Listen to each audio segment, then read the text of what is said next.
La verdad permaneció enterrada durante décadas. Un antiguo internado, 3 jóvenes que nunca regresaron a casa y un hombre atormentado por un secreto demasiado pesado para llevarse a la tumba. Lo que ocurrió aquella noche de invierno cambiará para siempre la forma en que vemos a las instituciones en las que confiamos nuestros hijos. Era el crudo invierno de 1980, cuando el viento azotaba con furia los muros del internado Colinas Verdes. Ubicado en lo alto de una colina y rodeado de densos bosques de pinos, el internado era conocido por su estricta disciplina y sus excelentes resultados académicos. Los muros de piedra gris se alzaban imponentes contra el cielo invernal, como guardianes silenciosos de los secretos que contenían. El director Ernesto Vidal dirigía el internado con mano de hierro desde hacía 2 décadas. Alto, delgado y de mirada penetrante, su mera presencia en los pasillos bastaba para que los estudiantes se comportaran. Los padres de familia enviaban a sus hijos desde ciudades lejanas, confiando en que la disciplina estricta de Vidal forjaría el carácter de los jóvenes y los prepararía para un futuro brillante. El internado albergaba a 200 estudiantes de entre 12 y 18 años. Entre ellos se encontraban Martín Saavedra, Carlos Pineda y Alberto Guzmán, 3 amigos inseparables de 16 años, conocidos por su brillantez académica y su tendencia ocasional a cuestionar las reglas. Martín era el líder natural, de cabello oscuro y sonrisa fácil. Carlos, de complexión atlética, destacaba en deportes. Alberto, el más callado de los 3, tenía una mente privilegiada para las matemáticas. La vida en el internado seguía una rutina invariable. Los estudiantes se levantaban a las 6 de la mañana, desayunaban en el gran comedor, asistían a clases, realizaban actividades deportivas y estudiaban hasta la hora de dormir. Las visitas familiares se permitían una vez al mes y las comunicaciones con el exterior eran estrictamente controladas.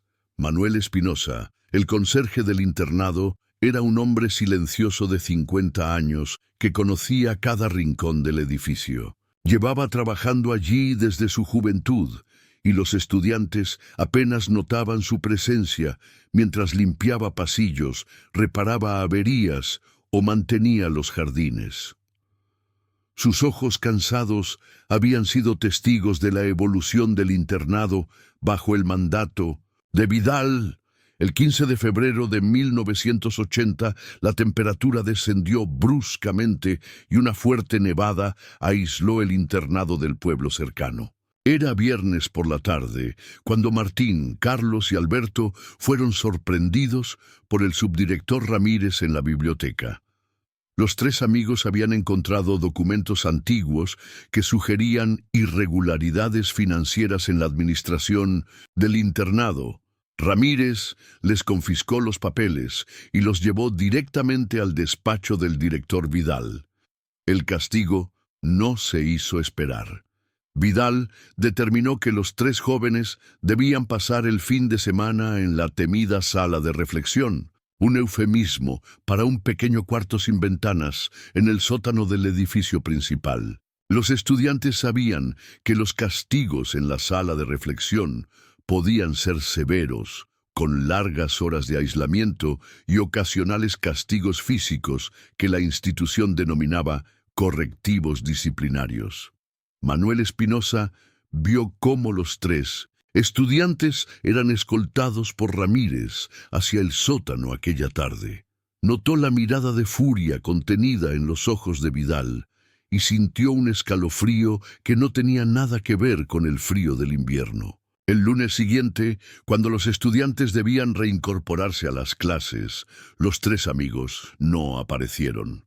El director Vidal reunió a todos en el comedor y anunció que Martín, Carlos y Alberto habían huido del internado durante la noche. Afirmó que habían forzado una puerta lateral y robado provisiones de la cocina antes de escapar hacia el bosque. Se organizó una búsqueda inmediata en los alrededores del internado. La policía local fue notificada y peinó los bosques durante días sin encontrar rastro alguno de los 3 jóvenes.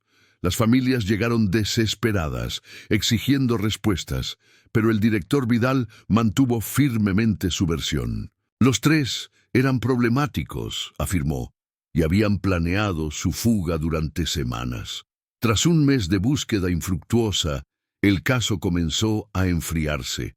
No había testigos del supuesto escape, ninguna pista sobre el paradero de los jóvenes, ninguna señal de vida.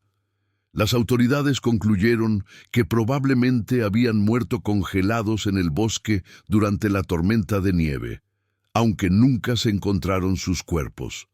Las familias se negaron a aceptar esta conclusión y continuaron buscando por su cuenta durante años. Pero sin nuevas pistas y con las autoridades cerrando el caso, el misterio de los 3 estudiantes desaparecidos del internado Colinas Verdes se convirtió en una historia local que se contaba en voz baja. Un recordatorio sombrío de 3 vidas, jóvenes perdidas sin explicación. Los años pasaron inexorablemente. El internado Colinas Verdes continuó funcionando bajo la dirección de Ernesto Vidal hasta su jubilación en 1995. Su reputación se mantuvo intacta, aunque siempre existió una sombra de duda entre los habitantes del pueblo cercano. Algunos padres decidieron no enviar a sus hijos allí tras los acontecimientos de 1980, pero la mayoría eligió creer la versión oficial de una fuga adolescente que terminó en tragedia. Para las familias de los desaparecidos, el tiempo no trajo consuelo. Los Saavedra vendieron su casa y se mudaron a otra ciudad, incapaces de soportar los recuerdos y las miradas de compasión. La madre de Carlos Pineda falleció 5 años después de la desaparición, sin haber abandonado nunca la esperanza de encontrar a su hijo. Los padres de Alberto Guzmán continuaron visitando el internado cada aniversario, dejando flores en la entrada y exigiendo respuestas que nunca llegaron.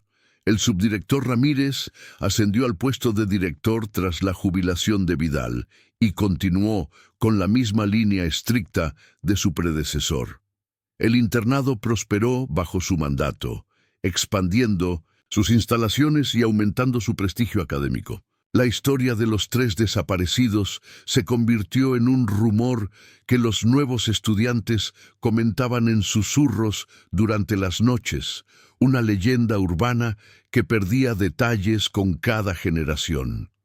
Manuel Espinosa, el conserje, permaneció en su puesto hasta 2010, cuando problemas de salud lo obligaron a retirarse. Durante todos esos años, sus ojos reflejaron una tristeza que nadie supo interpretar.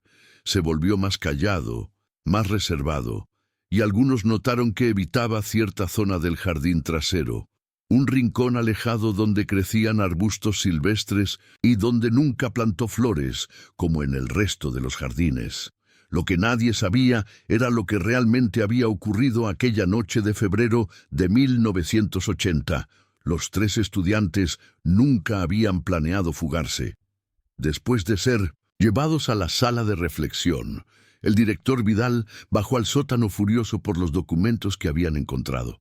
Los papeles revelaban años de malversación de fondos, dinero destinado a mejoras que nunca se realizaron y que había terminado en cuentas personales del director.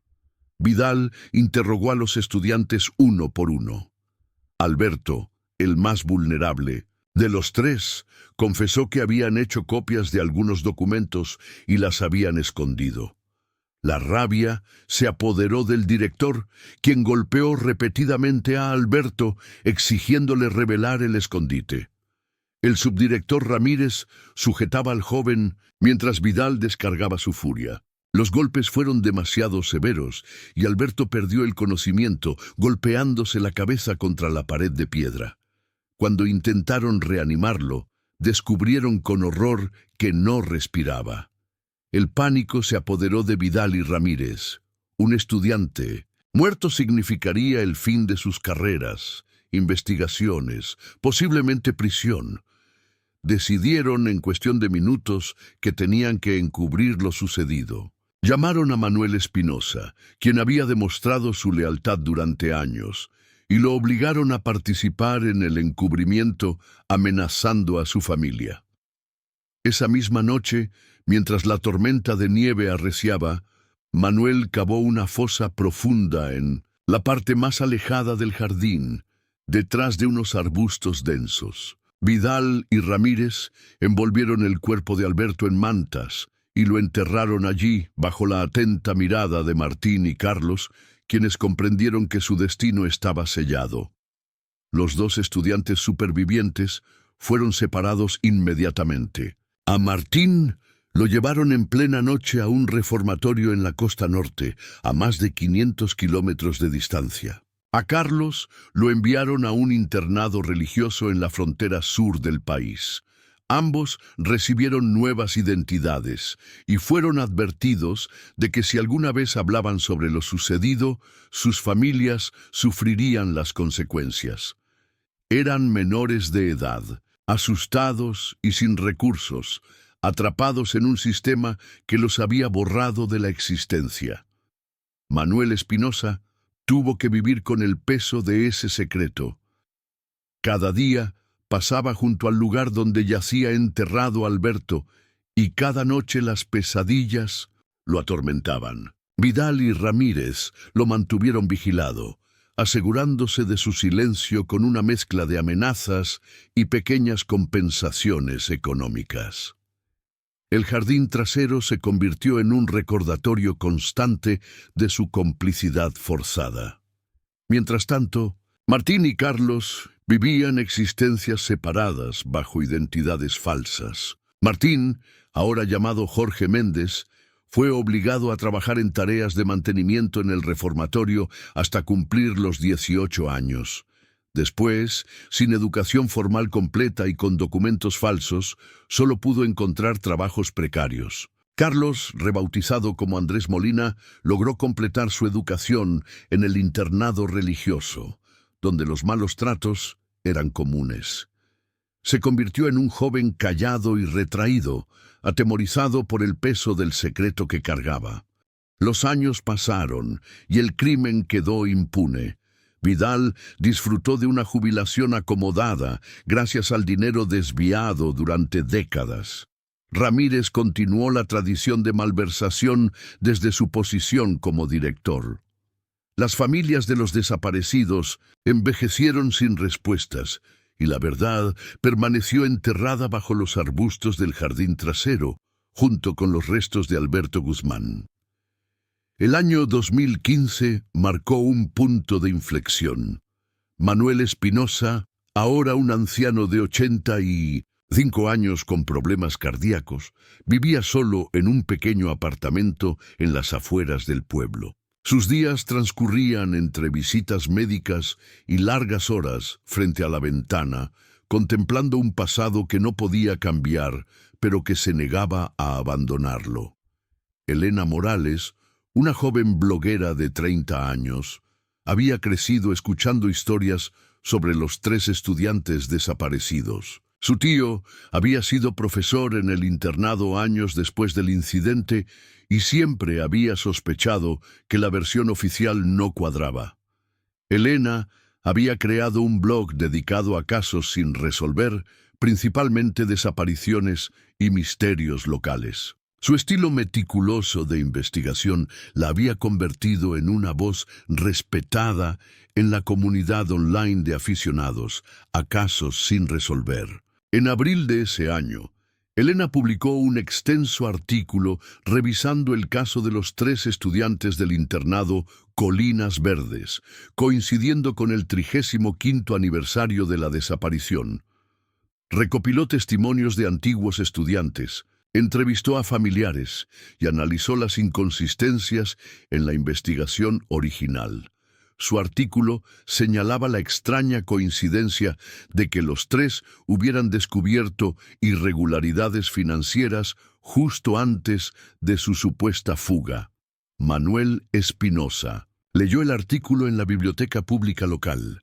Las palabras de Elena removieron décadas de culpa y remordimiento. Su salud deteriorada y la certeza de que le quedaba poco tiempo de vida lo llevaron a tomar una decisión. Si iba a enfrentarse a su creador, no lo haría cargando con el peso de ese terrible secreto.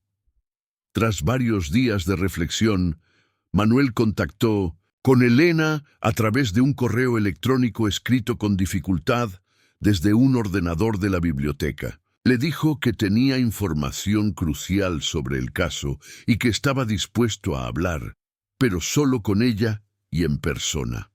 Elena, acostumbrada a recibir pistas falsas, estuvo a punto de ignorar el mensaje. Algo en el tono simple y directo del anciano la convenció de concertar un encuentro. Se reunieron en el pequeño apartamento de Manuel. El anciano le dijo que había trabajado en el internado durante 40 años y que sabía exactamente qué había pasado con los 3 estudiantes. Elena percibió inmediatamente que el hombre estaba aterrorizado, pero decidido a hablar. Sus manos temblorosas y su respiración dificultosa revelaban tanto su estado de salud como su agitación emocional. Manuel explicó que durante décadas había vivido atormentado por su participación forzada en los hechos. Le contó que había intentado contactar anónimamente con las familias en varias ocasiones, pero el miedo siempre lo había paralizado en el último momento. Ahora, con la muerte cercana y sin nadie que dependiera de él, estaba listo para afrontar las consecuencias de revelar la verdad. Elena escuchó con creciente horror el relato del anciano. Grabó la conversación con su permiso y tomó notas detalladas. Manuel le proporcionó detalles que solo alguien presente podría conocer. Describió la ubicación exacta donde habían enterrado el cuerpo de Alberto y le entregó un viejo cuaderno donde había anotado fechas y eventos relacionados con él. Caso a lo largo de los años, una especie de confesión escrita que había mantenido oculta bajo las tablas del suelo de su apartamento. Le contó también lo poco que sabía sobre el destino de Martín y Carlos. Había escuchado a Vidal y Ramírez mencionar los nombres de las instituciones donde los habían enviado, pero nunca supo si los jóvenes habían logrado recuperar sus verdaderas identidades tras cumplir la mayoría de edad. El miedo impuesto por Vidal había sido efectivo, pues ninguno de los dos había reaparecido ni contactado con sus familias en todos esos años. Manuel le rogó a Elena que usara la información para hacer justicia, pero le pidió tiempo para prepararse para las consecuencias. Le dijo que necesitaba poner en orden algunos asuntos personales antes de que la historia saliera a la luz. Elena, conmovida por el peso que el anciano había cargado durante décadas, accedió a esperar 2 semanas antes de publicar nada o contactar con las autoridades. Durante esas 2 semanas, Elena investigó discretamente los datos proporcionados por Manuel. Consultó registros antiguos de los reformatorios mencionados, buscó en bases de datos los nombres falsos que les habían asignado a Martín y Carlos y verificó la trayectoria profesional de Vidal y Ramírez tras los eventos. Cada pieza de información confirmaba el relato del anciano, construyendo un caso sólido que pronto sacudiría los cimientos de la comunidad. 2 semanas después de su encuentro con Manuel, Elena Morales publicó en su blog la primera parte de una serie de artículos titulados La verdad enterrada de Colinas Verdes. El artículo inicial presentaba a Manuel Espinosa como testigo clave de los acontecimientos de 1980 y resumía su testimonio sobre la muerte accidental de Alberto Guzmán y el posterior encubrimiento. La historia se propagó con la velocidad del fuego por redes sociales y medios locales. En cuestión de horas, los principales periódicos nacionales contactaron con Elena para obtener más detalles. Las cadenas de televisión enviaron equipos al pueblo para cubrir lo que prometía ser uno de los casos más impactantes de encubrimiento institucional en la historia reciente del país. Manuel Espinosa, preparado para las consecuencias, se presentó voluntariamente en la comisaría local, acompañado por Elena y un abogado que ella había contactado. Allí, durante 6 horas, proporcionó una declaración completa y detallada de los hechos ocurridos 35 años atrás. Describió con precisión cómo el director Vidal había golpeado fatalmente a Alberto Guzmán, cómo él mismo había sido obligado a cavar la tumba en el jardín trasero, y cómo los otros, 2 estudiantes, habían sido enviados lejos con identidades falsas. Las autoridades judiciales ordenaron inmediatamente la excavación en la zona indicada por Manuel. Bajo la atenta mirada de policías, forenses, periodistas y una multitud de curiosos, los técnicos comenzaron a remover la tierra en el área del jardín que durante décadas había permanecido extrañamente descuidada. El tercer día de excavación, los forenses encontraron restos humanos a 2 metros de profundidad, exactamente donde Manuel había indicado.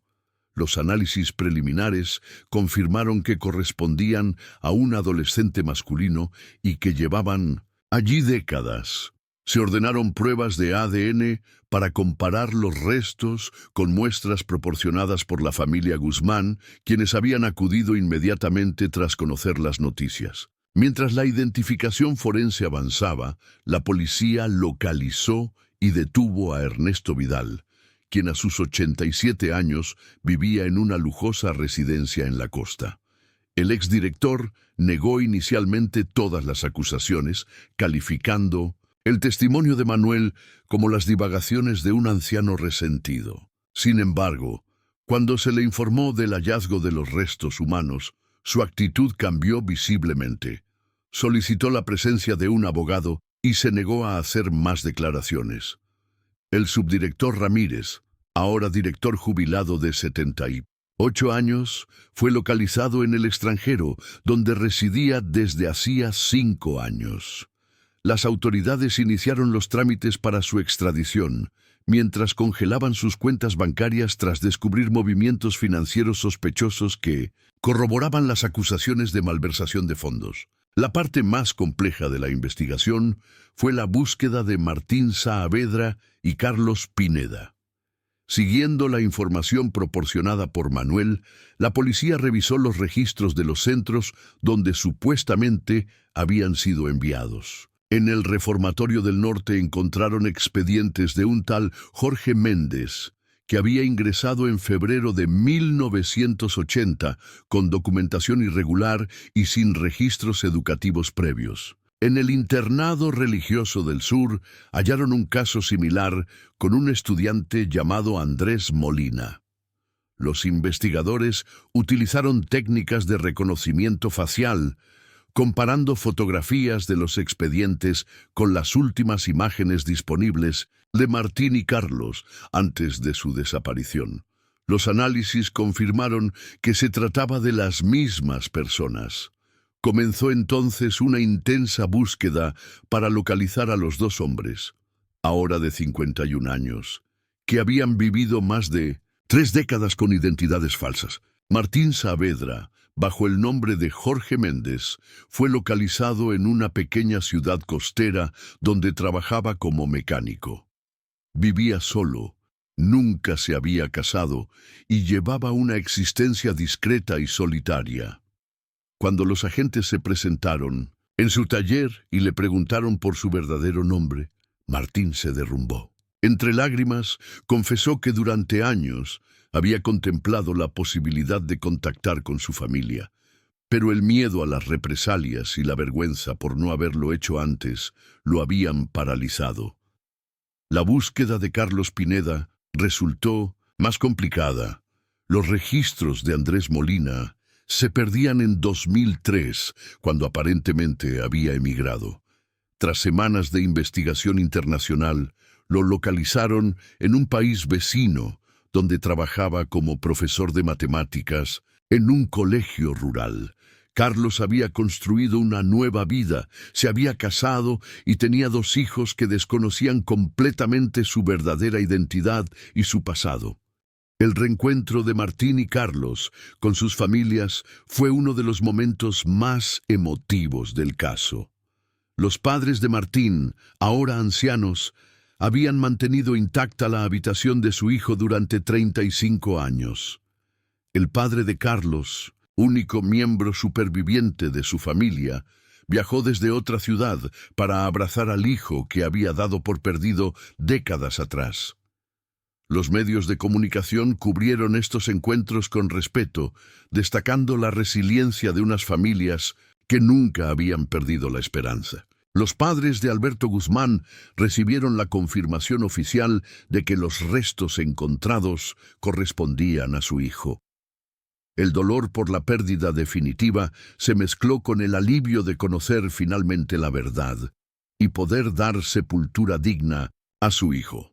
En una ceremonia privada, Alberto fue enterrado en el cementerio local con la presencia de Martín y Carlos, quienes pudieron finalmente despedirse de su amigo. Manuel Espinosa, cuya confesión había desencadenado toda la investigación, fue procesado por complicidad en el encubrimiento, pero recibió una sentencia reducida debido a su cooperación, su avanzada edad y las circunstancias coercitivas bajo las que había actuado. Su salud, ya frágil, se deterioró rápidamente tras las intensas sesiones de interrogatorio y el estrés del proceso judicial. Los meses siguientes a la revelación de Manuel Espinosa transformaron profundamente la vida de todos los involucrados. El caso del internado Colinas Verdes, como fue conocido mediáticamente, captó la atención nacional e internacional, generando un intenso debate sobre el abuso de poder en instituciones educativas y la necesidad de mejorar los sistemas de protección a menores. Ernesto Vidal fue formalmente acusado de homicidio, secuestro, falsificación de documentos y malversación de fondos. A pesar de los intentos de su defensa de alegar demencia senil e incapacidad para afrontar un juicio, los peritos judiciales determinaron que estaba en plenas facultades mentales. El juicio se celebró con gran expectación mediática. Vidal mantuvo una actitud fría y distante durante todo el proceso, sin mostrar arrepentimiento. Fue condenado a 20 años de prisión, una sentencia que, dada su avanzada edad, equivalía a cadena perpetua. El subdirector Ramírez fue extraditado y enfrentó cargos similares, además de obstrucción a la justicia por haber huido del país cuando supo que el caso se había reabierto. Durante el juicio, intentó minimizar su participación, alegando que había actuado bajo las órdenes de Vidal y por miedo a perder su empleo. Las pruebas presentadas, incluido el testimonio de Manuel y documentos encontrados en su residencia en el extranjero, demostraron su participación activa tanto en la muerte de Alberto como en el posterior encubrimiento. Fue condenado a 18 años de prisión. La investigación financiera destapó décadas de corrupción en la gestión del internado. Se descubrió que Vidal y Ramírez habían desviado millones de euros destinados a mejoras educativas, becas y programas especiales. El dinero se encontraba repartido en diversas cuentas en el extranjero y propiedades de lujo adquiridas a través de testaferros. Los bienes fueron confiscados y se estableció un fondo de compensación para antiguos estudiantes que habían sufrido abusos en la institución. Manuel Espinosa cumplió 6 meses de arresto domiciliario antes de que su salud se deteriorara hasta un punto crítico. Falleció en el hospital local, acompañado por Elena Morales, con quien había desarrollado una relación casi filial durante los meses de investigación. Antes de morir, Manuel pudo reunirse con los padres de Alberto Guzmán, quienes, en un Acto de extraordinaria compasión, le ofrecieron su perdón, reconociendo que también él había sido una víctima de las circunstancias. El funeral de Manuel fue sencillo pero concurrido, con la presencia de muchos antiguos estudiantes que recordaban al conserje como una figura amable en un entorno hostil. Martín Saavedra y Carlos Pineda enfrentaron el difícil proceso de reconstruir sus identidades legales originales. Ambos recibieron apoyo psicológico para procesar el trauma que habían vivido y la compleja transición de volver a ser quienes eran después de 35 años viviendo como otras personas. El Estado les concedió una indemnización por los daños sufridos, aunque ambos coincidieron en que ninguna cantidad podía compensar las décadas perdidas. Martín decidió volver a vivir con sus padres ancianos para recuperar parte del tiempo perdido. Retomó sus estudios, completando finalmente la educación que le había sido arrebatada. Se convirtió en un activo defensor de los derechos de los menores en instituciones educativas, ofreciendo charlas en escuelas y colaborando con organizaciones dedicadas a prevenir el abuso infantil. Carlos enfrentó la difícil tarea de explicar a su esposa e hijos su verdadera identidad y pasado. Tras el shock inicial, su familia lo apoyó en el proceso de reconexión con su padre y sus raíces. Decidió mantener su trabajo como profesor, pero ahora bajo su verdadero nombre. La experiencia le dio una sensibilidad especial hacia estudiantes con dificultades, convirtiéndolo en un mentor respetado y querido. El internado Colinas Verdes cerró sus puertas definitivamente tras el escándalo. Las autoridades educativas revocaron su licencia y el edificio permaneció abandonado durante meses, convirtiéndose en un lugar de peregrinación para curiosos y periodistas. Finalmente, el ayuntamiento local adquirió la propiedad y tras consultar con las familias afectadas, decidió demoler el edificio principal y convertir los terrenos en un parque memorial dedicado a Alberto Guzmán y a todas las víctimas de abuso institucional. Elena Morales, la bloguera cuya persistencia había sido fundamental para destapar la verdad, recibió múltiples reconocimientos por su labor periodística.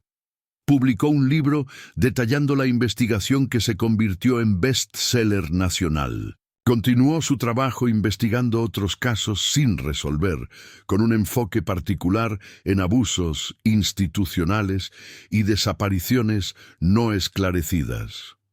Su blog se transformó en un medio digital respetado, especializado en periodismo de investigación. Las familias de los 3 estudiantes, unidas por la tragedia y la búsqueda de la verdad, mantuvieron un estrecho contacto. Los Saavedra, los Pineda y los Guzmán crearon una fundación dedicada a monitorear prácticas disciplinarias en internados y centros educativos, promoviendo la transparencia y protocolos de seguridad para evitar que casos similares pudieran repetirse. 5 años después de las revelaciones de Manuel Espinosa, el parque memorial construido donde una vez se alzó el internado Colinas Verdes se ha convertido en un lugar de reflexión y recuerdo. Un monumento sencillo pero poderoso en su centro lleva grabados los nombres de Alberto, Martín y Carlos, junto con la frase «La verdad, por largo tiempo enterrada, finalmente florece». Martín y Carlos visitan el parque cada 15 de febrero, aniversario de aquel día fatídico de 1980.